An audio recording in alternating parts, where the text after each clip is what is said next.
There are several people who have influenced moments in the story of the Delhi Oracle. One of them is Pilot Baba. There is a chapter in the book called Samadhi, and I was introduced to Samadhi by him. I met him when we went to the Kumbh Mela in Prayagraj, which was then still called Allahabad, in 2001. I had hooked up with a group of journalists from Seattle, Washington, and they had a house in the town, and they were hooked up with the Rainbow Coalition people and Pilot Baba somehow. We would spend 3-4 days at a time at Pilot Baba's camp and then go back to the house to sleep one night, take a shower, and then come back.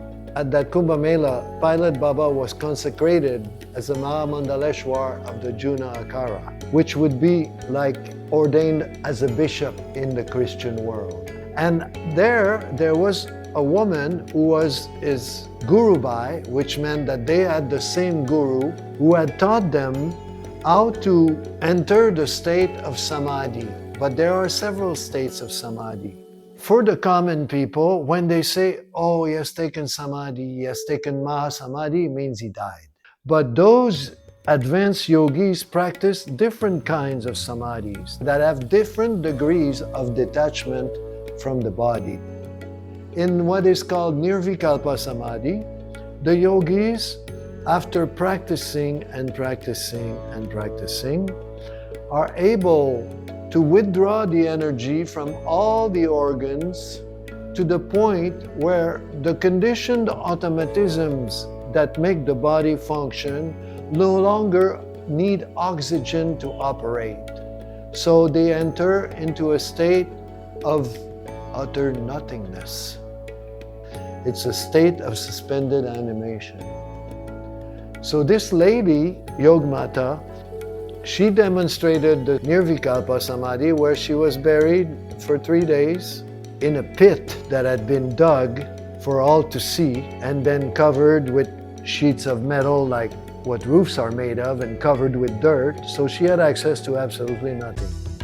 I became friends with Pilot Baba, and a few years later, in the city of Devas in central India, he himself performed the Nirvikalpa Samadhi in a glass box out in the sun in a field where it was anywhere from 40 to 45 degrees for 5 days. So they put him in there, shut the door, and he did not move.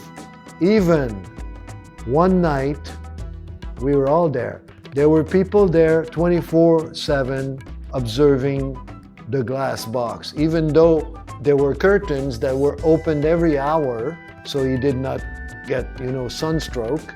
He had moved until one evening, they opened the curtains and he was gone for 3 hours. He explained later how he simply dematerialized because he could not maintain the physical frequency because it was too hot. I drew the inspiration of the Samadhi from that. I made it fit in our story, but I have seen it with my own eyes, and it's quite a sight to behold. Thank you, Pilot Baba.